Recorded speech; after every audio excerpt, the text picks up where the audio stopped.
les enfants en situation de handicap ou tout simplement des enfants en situation difficile. Nous en parlons ce matin avec le directeur exécutif d'African Child Policy Forum.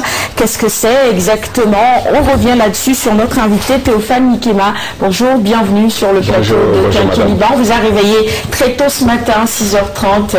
C'est pour la bonne cause. Tout à fait, pour la bonne cause. En tout cas, merci beaucoup. En plus, c'est un citoyen du pays des hommes intègres. Est-ce que tu connais ce pays? Ah oui, Burkina. Le Burkina Faso. Alors, merci beaucoup, monsieur Théophane Nikema, d'avoir répondu à notre invitation. Donc, fonctionnaire international, vous dirigez le Forum africain des politiques pour l'enfance, dont le siège est à Addis Abeba. Alors, ce matin, nous allons parler d'un sujet qui n'est pas facile, dont il n'est pas facile de parler. Les enfants handicapés, on sait leur situation, surtout sur le continent, ce n'est pas évident. Mais première question, on va parler des objectifs de votre forum. Pourquoi il a été mis en place? En fait, c'est un forum que nous avons mis en place il y a 11 ans à peu près de cela, en 2003.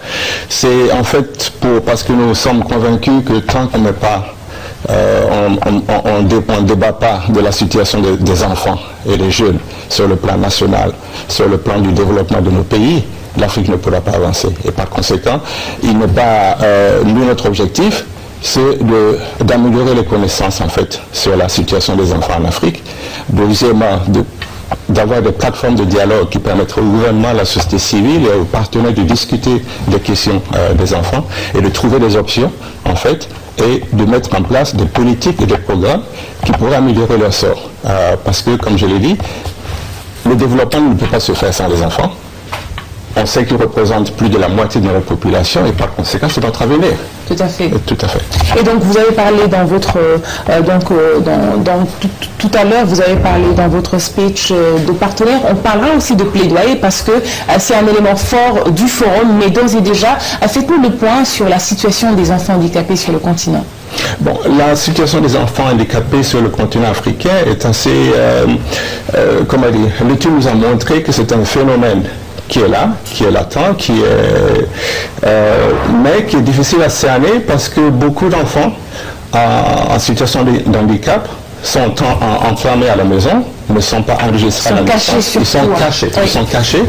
Et donc, on peut dire que vraiment, tout ce qu'on a pu faire avec notre rapport, c'est vraiment de voir la pointe en fait de la situation, mais reste encore on devrait faire beaucoup plus d'efforts et d'études pour savoir en fait ce qui se passe en fait avec ces enfants en situation de handicap qui ils sont maltraités d'une manière vraiment comment dire intolérable. De manière honteuse, il faut dire, oui. De manière honteuse. Évidemment, les premières personnes certainement aussi à en pâtir, ce sont les mamans, les mères aussi. Tout à fait. Et nos pays aussi n'ont pas, les structures ne sont pas adaptées pour les recevoir. L'école, le bus ou les communautés ne sont pas adaptées effectivement pour s'occuper de ces enfants. Il y a même certains qui sont refusés à l'école parce que le maître dit mais je ne peux pas m'occuper de cet enfant, qu'est-ce que je vais faire avec lui? C'est important. Alors, moi je voudrais d'abord, avant d'aborder les deux questions que j'ai à vous poser, comment on doit traduire African Child Policy Forum finalement en français, comment Forum africain de politique pour l'enfance. Oui, bien sûr, mais nous préférons quand même garder l'acronyme ACPF et même le titre en anglais parce que c'est un peu difficile à traduire en français. Le latin dit comment on appelle ça encore, la traduction trahit. Donc, voilà. En traduisant comme ça, on trahit un tout petit peu l'esprit. Tout à fait. Mais en fait, c'est un forum, c'est en fait un groupe de chercheurs, c'est une institution panafricaine à but non lucratif, donc de recherche et de dialogue sur la situation, sur les droits et la politique qui se fait en Afrique en faveur des enfants. Et nous, ce que nous faisons, c'est en fait voir les pays en Afrique. Ils ont tous ratifié plus ou moins les conventions relatives aux droits de l'enfant, la charte sur le bien-être sur les droits et le bien-être de l'enfant. Mais qu'est-ce qui se passe en réalité? Est-ce que les lois sont domestiquées? Est-ce que les lois sont mises en place? Est-ce que les politiques et les programmes se vont en leur faveur? Et c'est ce que nous essayons de voir. Et c'est pour ça que nous avons aussi, nous appelons ça un forum, en ce sens que nous regardons en fait, on essaie de monitorer ce que les pays font, de les classifier en quelque sorte, qui est bien plus bienveillant que l'autre. Et puis aussi de voir qu'est-ce qui est fait et de donner un forum où les gouvernements, ceux qui ont vraiment le pouvoir de décision, la société civile, peuvent venir en fait discuter avec nous sur certains points principaux, comme par exemple la protection sociale que nous avons fait l'année dernière à laquelle le Sénégal, son Excellence le président Macky Sall, a délégué professeur Amsatou Sossilibé pour venir nous parler de la situation donc, de la protection sociale au Sénégal et qu'est-ce qui est fait pour les enfants. Alors finalement, quand on discute au cours des forums que vous organisez, lorsque vous vous retrouvez entre chercheurs et que vous faites des études, les résultats de ces études, qu'est-ce qu'on en fait finalement? Est-ce que vous avez l'impression que cela a un impact aujourd'hui, ça change dans certains pays, on prend mieux en charge ces enfants en situation de handicap, ça évolue, ça change? Ça évolue, ça évolue. Il faut reconnaître qu'il y a beaucoup qui a été fait pour les enfants en Afrique. Hein.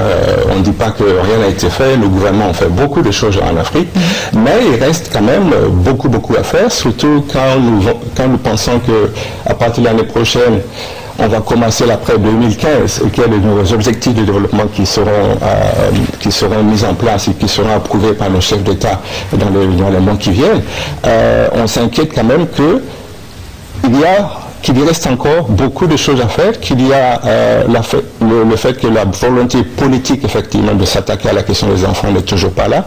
La question donc des institutions fiables et autonomes qui puissent vraiment s'occuper et protéger les enfants reste encore à désirer, et que les budgets ne sont pas alloués de manière conséquente, de manière adéquate à ces institutions pour que vraiment elles puissent travailler et en fait aussi que la société civile, les communautés puissent être beaucoup plus impliquées dans le développement des politiques et des programmes à travers les enfants.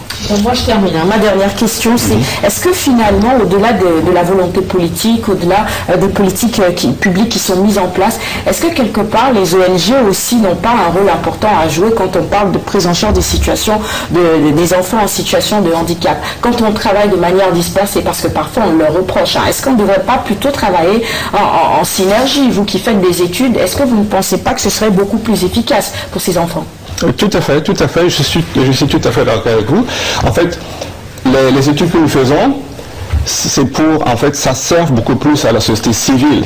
C'est vrai que c'est pour le gouvernement, pour les donner des recommandations, mais nous les voyons aussi comme des outils pour la société civile, pour qu'ils prennent les outils, les évidences que ces études apportent par pays, et en fait, pour qu'ils se mettent et promouvoir en fait la situation des enfants dans leur propre pays.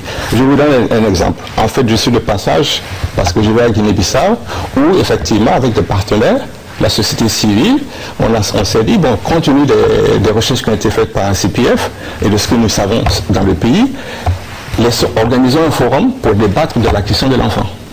Et à partir de là, sortir des politiques, voir comment est-ce qu'on peut améliorer la situation de nos enfants dans notre pays. Donc en fait, nos études, en fait, c'est travailler avec la société civile et société civile qui se groupe en réseau. Et en fait, nous avons aidé à la mise en place du mouvement africain pour les enfants, qui couvre la totalité du continent. Je rappelle que nous recevons ce matin M. Théophane Ikema, vous êtes le directeur exécutif de la CPF. On va d'ailleurs continuer sur la même lancée de vos derniers propos, à savoir des partenaires. Alors tout à l'heure, on l'a dit ensemble, nous tous, pas seulement vous, les politiques ont montré leurs limites, mais aussi certainement toutes les démarches qui ont été entreprises jusque-là pour que l'enfant en situation de handicap puisse se mouvoir dans un environnement plus amène. Le plaidoyer, vous y comptez beaucoup. D'ailleurs, vous avez au sein du forum, en tout cas, engagé des personnalités de haute facture pour qu'ils puissent justement porter le plaidoyer au plus haut niveau. Pourquoi justement avoir choisi ces personnes-là et quel est leur impact, quel est leur rapport dans le combat que vous menez? Ok. Les personnes que nous avons choisies en fait pour nous aider, il faut dire, ce sont en fait les membres clés de notre conseil d'administration. Et je parlerai certainement du président de notre conseil d'administration. Les 10 dernières années, nous avons eu successivement Dr Salim Salim, l'ancien secrétaire général de l'Organisation de l'Unité africaine, qui a été remplacé par le président Joachim Chissano, ancien président de la Mozambique. Et présentement, nous avons Mme Grassa Machel, qui est la présidente de notre conseil d'administration. Et en plus, nous avons le président du comité de la Convention sur les droits de l'enfant de Genève et le président du comité des experts africains sur le droit et le bien-être des enfants. Et en fait, c'est parce que ces personnes ont l'expérience, ont la qualification, la stature en fait pour représenter en fait et présenter les évidences que nous faisons aux différents gouvernements pour nous aider dans notre plaidoyer et en plus de ce et renforcer en fait le travail qui est fait au niveau national par la société civile, par les acteurs, tous les acteurs donc sur les droits et le bien-être des enfants dans les différents pays. Et nous pensons que ces personnalités en fait peuvent effectivement apporter beaucoup plus leur voix et promouvoir beaucoup plus le droit et le bien-être des enfants. Ce sont des personnalités reconnues qui sont engagées sur ces questions en Afrique. C'est une dernière question. Donc, vous l'avez dit, on s'achemine vers une prochaine décennie. 2015, c'est déjà fini. Pourtant, on parlait beaucoup en fait de l'atteinte des objectifs pour le développement. Et donc, le deadline, c'était 2015. Quelles sont les perspectives pour les structures comme ACPF? Est-ce que vous avez espoir qu'un jour, le visage du continent va changer à travers justement ces enfants? Tout à fait, tout à fait. Et en fait, nous avons aussi fait une étude, en fait, une consultation sur la situation des enfants dans l'après 2015, qui a été bien reçue par l'Union africaine et dont des éléments ont été approuvés inclus dans la position de l'Union africaine sur l'après 2015. Et en fait, ce que nous pensons que 2015, si nous pouvons effectivement mettre l'accent sur le discours économique de développement, de politique de développement intègre effectivement le bien-être des enfants, si nous arrivons à réaliser leurs droits pleinement, mais surtout, il faudrait qu'ils puissent participer en fait à la décision, parce qu'on parle toujours de participation des enfants, mais nous disons que la participation des enfants est principale, ils doivent pouvoir avoir leur avis sur les politiques et les programmes qui sont mis à leur faveur. Et en plus, si la société civile et les communautés, en fait, toutes les communautés, sont mobilisées et peuvent en fait être redevables et questionner ce que les gouvernements sont en train de faire en faveur des enfants, et que les gouvernements prennent leurs responsabilités et allouent les budgets, mais surtout, essentiellement, la volonté politique. Je crois que la volonté politique est beaucoup plus importante. Et les structures sont mises en place, les budgets sont mis en place, il y a beaucoup d'espoir pour l'Afrique. Parce que l'Afrique, ce sont nos enfants. Merci. Merci beaucoup, M. Théophanie Kéma. Je rappelle que vous êtes le directeur exécutif d'African Child Policy Forum. Merci d'être passé nous voir.